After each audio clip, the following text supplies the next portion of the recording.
Thalib ini atau paman-paman Nabi itu ada yang meninggal sebelum Nabi yang mulia mendapatkan wahyu, diangkat menjadi Nabi dan Rasul, dan ada yang masih hidup. Artinya sebagian paman Nabi mendapati kenabian dan kerasulan Muhammad sallallahu alaihi wasallam. Nah, di antara yang mendapati kenabian atau hidup setelah Nabi yang mulia diutus menjadi Nabi dan Rasul itu ada 4. Yang pertama Abu Lahab, yang kedua Abu Thalib, yang ketiga Al-Abbas ibn Abdul Muttalib, dan yang keempat Hamzah ibn Abdul Muttalib.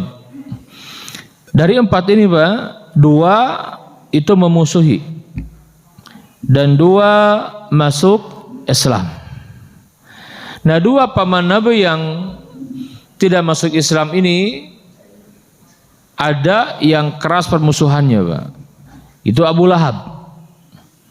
Ya, Abu Lahab itu keras permusuhannya. Yang kedua tidak masuk Islam tetapi tidak memusuhi, justru membela gitu. Tetapi membelanya paman Nabi ini bukan karena keimanan, tapi karena fanatik kesukuan saja. Siapa namanya? Abu Thalib.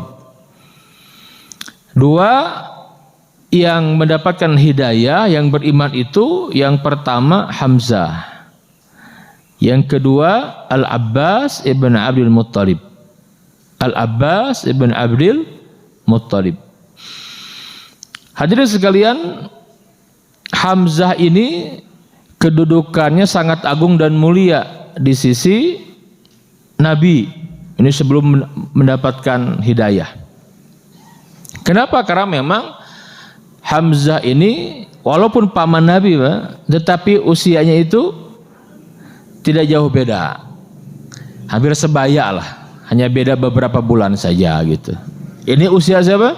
Usia Nabi dengan Hamzah. Bahkan Hamzah ini juga saudara sepersusuan. Ya.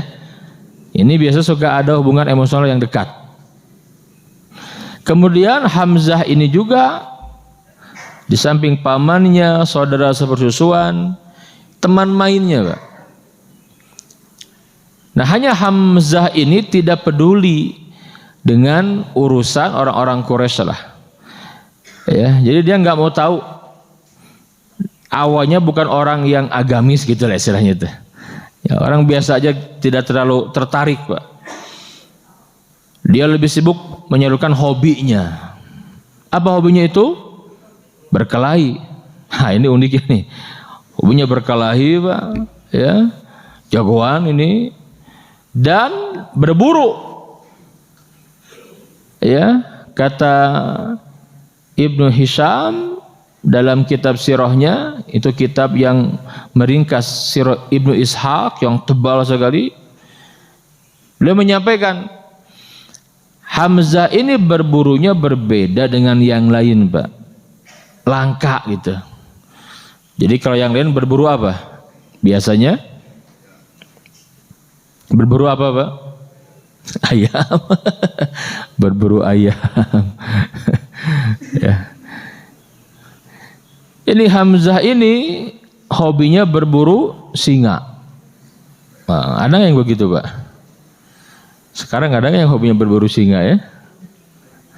Maka dia sering mengenakan mantel dari kulit singa itu.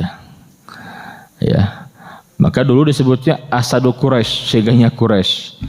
Setelah masuk Islam diberikan gelar oleh Nabi Asadullah, singanya Allah. Terkenallah Hamzah. Orangnya tidak banyak bicara Pak, ya, tapi kalau sekalinya marah tuh semua tahu bagaimana ya dampaknya gitu. Itu Hamzah. Ada hubungan dekat dengan Nabi yang mulia. Bahkan ketika Nabi yang mulia memutuskan untuk menikahi Khadijah, itu Hamzah punya peran penting. Kan nggak jauh beda usianya Pak dengan Nabi yang mulia ini. Intinya dekat, ada hubungan dekat. Kan kadang-kadang kita dengan saudara, dengan paman juga enggak semua dekat, betul tidak? Tapi ada yang dekat gitu kan. Nah Nabi itu dekat dengan Abu Thalib dan dengan Hamzah. Dekat sekali Pak. Ya, dekat sekali. Makanya ketika nanti Hamzah terbunuh, bahkan terbunuh syahid, setelah syahid itu dikoyak perutnya kan, dibelah dadanya oleh Hindun. Oh Nabi itu luar biasa sedihnya Pak. Menangisnya luar biasa Nabi itu. Bahkan Nabi tidak pernah melupakan sosok pembunuh Hamzah. Sekalipun yang membunuh Hamzah Wahsy sudah masuk Islam. Kata Nabi yang mulia, kamu jangan perlihatkan wajahmu. Ya, kalau kamu hadir di hadapanku di majelis Nabi itu, kamu di belakang lah. Jangan memperlihatkan di depan gitu. Aku nggak bisa melupakan pamanku. Setiap ingat pamanku, aku ingat wajah kamu katanya. Udah, kamu di belakang saja. Bukan dendam, bukan Pak. Hanya kan kadang-kadang begitu ya. Nabi ingin sudah kamu di belakang saja. Ini menunjukkan kedudukan Hamzah ibn Abdul Muttalib. Jadi Hamzah termasuk tokoh muda yang disegani di Mekah. A'azzu fatan fi Quraisy wa asyaddu syaqimah. Jadi orang yang terkenal ya. Kan beberapa anak muda di tokoh Quraisy ini yang terkenal Pak. Ketokohannya dan pengaruhnya itu, bahkan kehebatannya. Dulu yang hebat itu orang yang pandai berkelahi gitu kan, orang yang punya keahlian berpidato, orator, dan yang banyak harta. Nah itulah orang-orang yang disegani dulu begitu. Nah Hamzah termasuk satu di antara kriteria itu kan, orang yang ditakuti gitu. Harta tidak banyak, tapi nasab mulia dan dia punya keahlian dalam bela diri gitu. Nah ini nanti Hamzah ini di atas orang-orang yang ahli bela diri di Mekah itu. Semuanya segan kepada Hamzah. Siapa yang terkenal? Umar bin Khattab. Siapa lagi Pak? Ada Amr bin As, Khalid ibn Walid, Ikrimah ibn Abu Jahal, dan Safwan ibn Abu Umayyah. Nah ini pendekarnya lah gitu. Pendekarnya Quraisy sekarang memang disiapkan oleh orang tuanya menjadi pengganti mereka nanti gitu. Jadi mereka itu hampir sebaya usianya. Ya, nah kembali kepada Hamzah. Nah hadirin sekalian, bagaimana kisah Islamnya Hamzah? Menarik Pak. Disebutkan di dalam kitab-kitab Sirah Nabawiyah dan juga kitab-kitab yang membahas tentang biografi Nabi. Kalau dulu namanya Al-Maghazi, kalau sekarang namanya Sirah Nabawiyah. Jadi dulu kitab-kitab yang membahas Sirah Nabi itu Al-Maghazi namanya. Itu tentang Sirah Nabi. Artinya porsi pembahasan perang-perang Nabi lebih banyak, tapi disebutkan juga. Yang sekarang juga masih begitu Pak polanya, ya. Ya kembali disebutkan bahwasannya suatu hari Nabi yang mulia sallallahu alaihi wasallam itu dicaci maki, dihina, dikata-katai Pak dengan sangat kasar oleh Abu Jahal. Ya. Luar biasa itu. Ya. Kenapa? Ya orang-orang kalau sudah mengajak baik-baik tidak digubris, ditawarkan harta tahta wanita tidak juga, ya kan? Pengikutnya dihabisi sekarang, tokohnya langsung yang diserang gitu. Itu siapa? Abu Jahal. Dan mereka tahu siapa Nabi Muhammad. Ini orang yang mulia nasabnya, bahkan mereka mengenal seperti apa kemuliaan akhlaknya gitu. Sampai mereka memberikan gelar Al-Amin kan? Itu mereka sepakat itu. Nggak ada celah lah untuk meragukan kemuliaan akhlak Nabi, kecuali karena Nabi membawa ajaran Islam saja kan, di sana saja mereka bencinya. Tapi secara pribadi itu nggak ada celah Pak. Wa innaka la'ala khuluqin azim. Nah ini pelajaran buat kita, terutama buat kami para dai Pak. Ya, yang membawa Islam, yang mengajarkan Islam, berdakwah. Terbayang kalau sosok yang membawa Islam bermasalah gitu. Sosok yang mulia saja Pak, itu pasti akan dibully, betul tidak? akan dicari celahnya untuk dijatuhkan gitu. Yang jangan sampai itu mereka benci kepada Islam bukan karena Islam, tapi karena perilaku pembawa Islamnya. Ini bahaya. Ya. Nah, Nabi yang mulia nggak ada celah Nabi itu. Semua sepakat. Dihina, dicaci maki oleh Abu Jahal. Nah, peristiwa itu terjadi di Bukit Sofa. Nah, di sana itu ada budak Abdullah bin Jad'an. Abdullah bin Jad'an ini tokoh dari klannya, ya, klannya Abu Jahal, sama Bani Makhzum. Ada namanya Abdullah bin Jad'an, dan dia punya banyak budak, dan dia terkenal orang yang sangat dermawan, Pak. Abdullah bin Jad'an ini, dia orangnya senang mendamaikan kalau ada permusuhan, tapi dia nggak masuk Islam. Ya, jadi ada orang-orang yang baik sekali di masa jahiliyah, dia nggak masuk Islam. Ya, tapi tidak memusuhi juga, tidak. Seperti Hakim At-Ta'i, dia orang dermawan. Nah, sama sebagaimana Abdullah bin Jad'an. Ya, sehingga Abdullah bin Jad'an ini kalau dia menjamu tamu, Pak, nggak main-main, Pak. Itu bisa ratusan orang, dia memotong ratusan kambing, dijamu gitu. Itu orang Arab tuh begitu. Mereka merasa terhormat ketika bisa menjamu. Sampai sekarang begitu, Pak. Itu budaya mereka begitu. Ditambah ketika masuk Islam, Islam sampai kepada mereka, tambah mereka luar biasa dalam memuliakan tamu gitu. Itu namanya al-karam. Pokoknya aib kalau tidak menjamu tamu. Itu kalau tamu datang nggak dijamu itu aib buat mereka, Pak. Jadi besar-besaran menjamunya.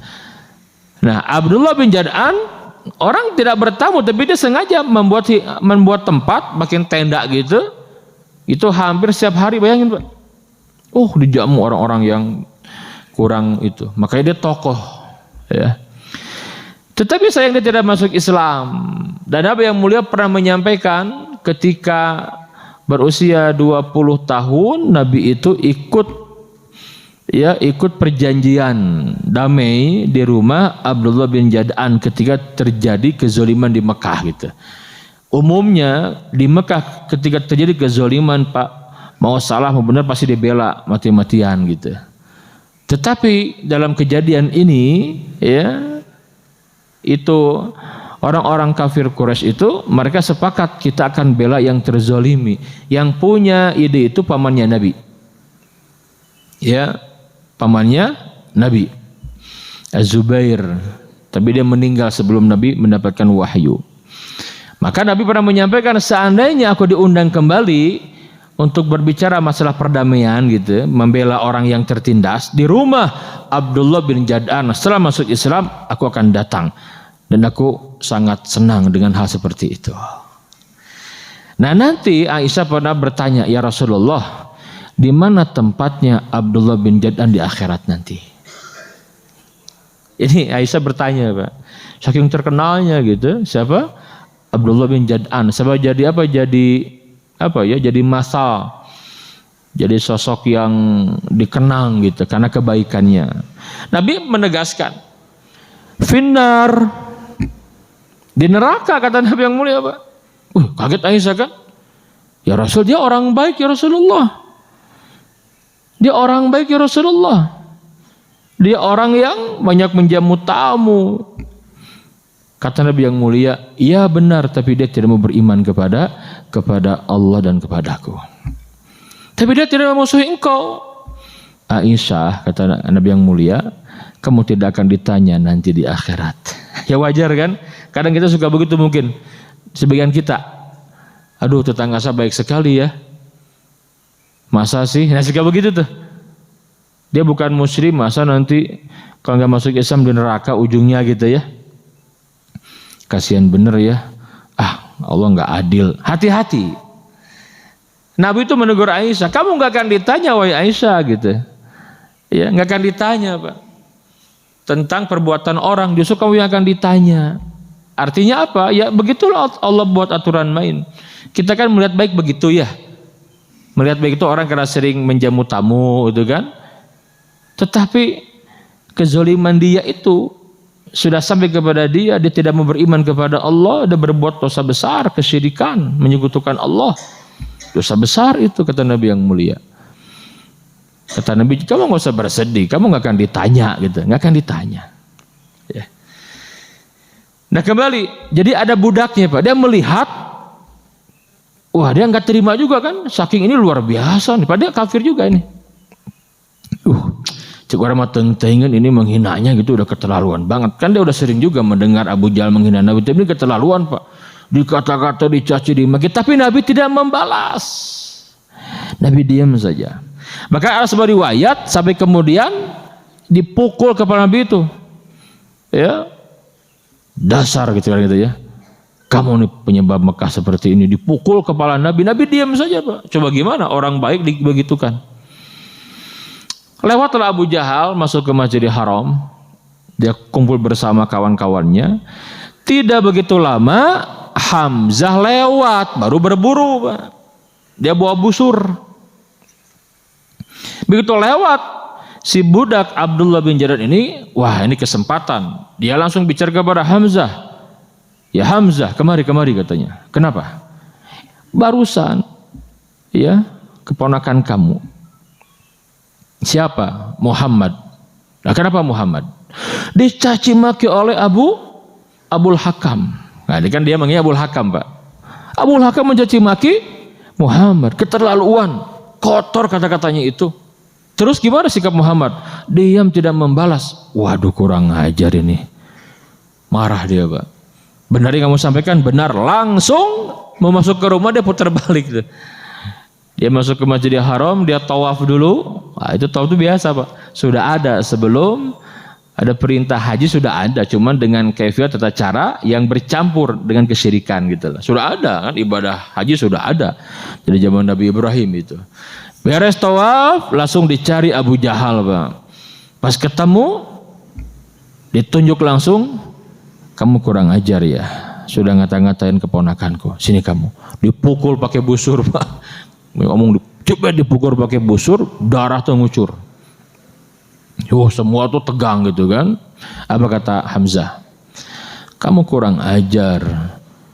Berani sekali kamu mencaci maki keponakanku. Dengar ya. Wa ana ala dinihi. Nah ini Pak, keceplosan ngomong begitu.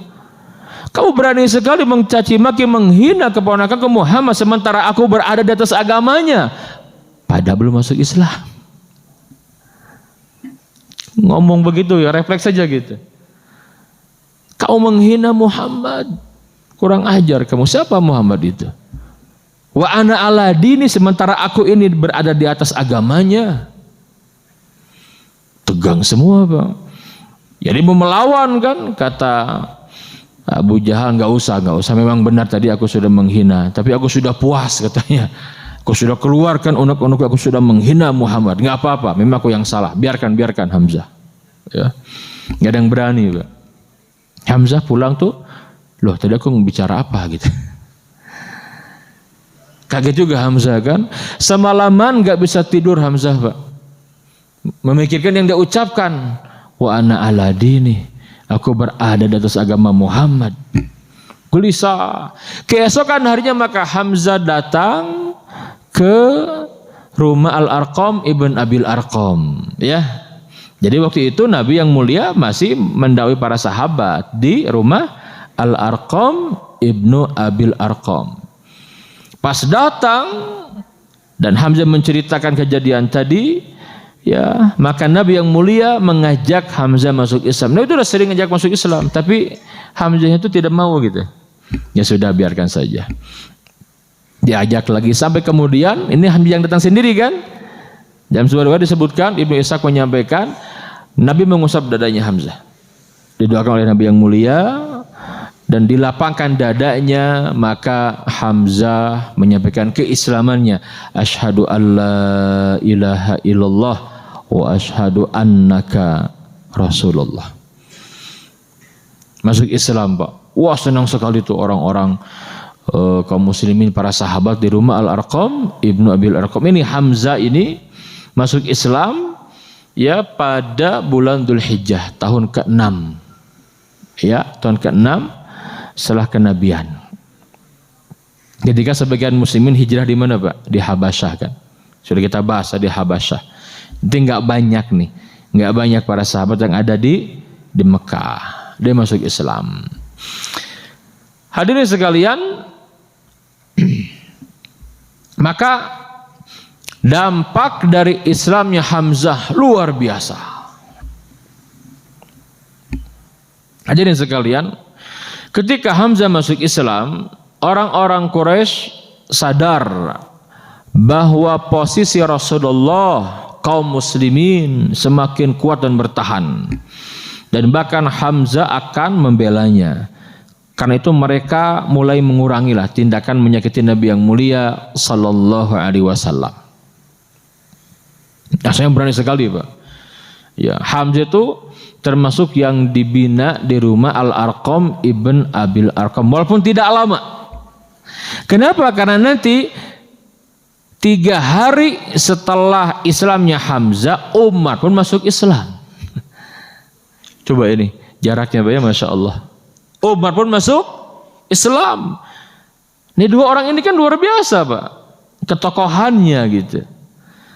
Hadis ini luar biasa. Ketika ada sahabat yang menyampaikan, coba kira-kira Umar masuk Islam enggak?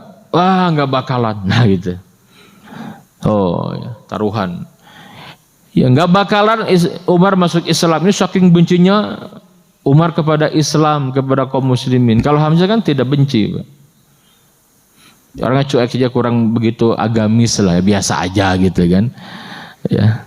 Makanya orang-orang Quraisy juga membiarkan awalnya